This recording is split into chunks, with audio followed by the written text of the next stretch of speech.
యేసుక్రీస్తు శక్తిగల నామంలో మీ అందరికీ శుభములు. ప్రియమైన దేవుని బిడ్డలారా, మరి ఎలా ఉన్నారో? గతించిన దినమంతా కూడా ఆయన రెక్కల నీడలో నన్ను మనందరినీ కాపాడి మరొక నూతనమైన దినాన్ని చూడటానికి ఎంతగానో దేవుడు కృప చూపించిన విధానాన్ని బట్టి, ఆ ప్రేమను బట్టి ఆయనకి అనేకమైన వందనాలు చెల్లించుకుంటున్నామండి. మన పట్ల ఉన్న ఆయన శ్రద్ధ మరి ఎంతో గొప్పదండి. మరి వర్ణించలేమండి మాటల ద్వారా. మరి అలాంటి దివ్యమైన ప్రేమను చూసి మనము ఆయన చిత్తానుసారంగా మనం నడుచుకోవాలి. అది ఆయన దేవుని కోరిక, వాంఛ. మరి ఈ దినము దేవుడు మనకిస్తున్న వాగ్దానము కీర్తనల గ్రంథము 21వ అధ్యాయము 2వ వచనం.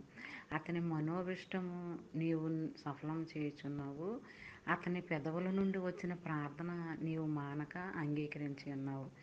ప్రియమైన దేవుని బిడ్డలారా, మరి ఆదరణకరమైన మాట ఏంటంటే, నువ్వు ఎక్కడుండి ప్రార్థన చేసినప్పటికీ, ఎలా ప్రార్థన చేసినప్పటికీ, మరి ఇరుకుల్లో ఉండి ప్రార్థన చేస్తున్నావా, ఇబ్బందుల్లో ఉండి ప్రార్థన చేస్తున్నావా, అది ఏ రకంగా నువ్వు ప్రార్థన చేసినప్పటికీ నీ పెదాల నుండి వచ్చిన ప్రార్థన నేను ఎప్పుడు అలా అంగీకరిస్తూనే ఉంటాను. మానక నిత్యము నేను వింటానే ఉంటాను. నీ ప్రార్థన నేను సఫలం చేస్తాను. నీకు ఆశీర్వాదాలు మెండుగా నేను అనుగ్రహిస్తాను. మరి నా దగ్గర నుంచి నువ్వు ఏదైతే ఆశిస్తున్నావో అది నువ్వు పొందుకునేలా నేను చేస్తాను అని ఇలాంటి ఆదరణకరమైన మాటలు దేవుడు మరి రేయి మొదటి జామున వాగ్దానం ద్వారా మరి మనల్ని హెచ్చరిస్తున్నాడండి. మనకి ఇస్తానని అంటున్నాడు, మాట ఇస్తున్నాడు, మరి జ్ఞాపకం చేస్తున్నాడు, గుర్తు చేస్తున్నాడు అనమాట అండి. మరి ఈ దినమంతా కూడా ఈ చిన్న వాగ్దానం మైండ్లో పెట్టుకుని ధ్యానించుకుంటూ ఉంటే ఆ దినమంతా కూడా నీకెంతో మేలుకరంగా, లాభకరంగా, శ్రేయస్కరంగా, ఆశీర్వాదకరంగా ఉంటుందన్నమాట అండి.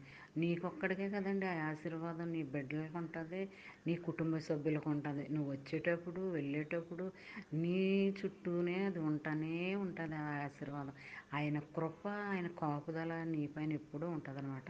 ఎప్పుడూ కూడా కాపుదల, కృప మరి ఒక్కసారి మన దగ్గరికి మన మీద ఉన్నప్పుడు అది ఎప్పటికీ పోవు కూడానండి.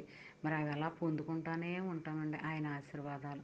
ఈ చిన్న వాగ్దానం మరి నీ ఫ్రెండ్స్ సర్కిల్లో వాళ్ళకి పంపించండి. చదివిన వారు దీవించబడతారు, మీరు ఆశీర్వదింపబడతారు.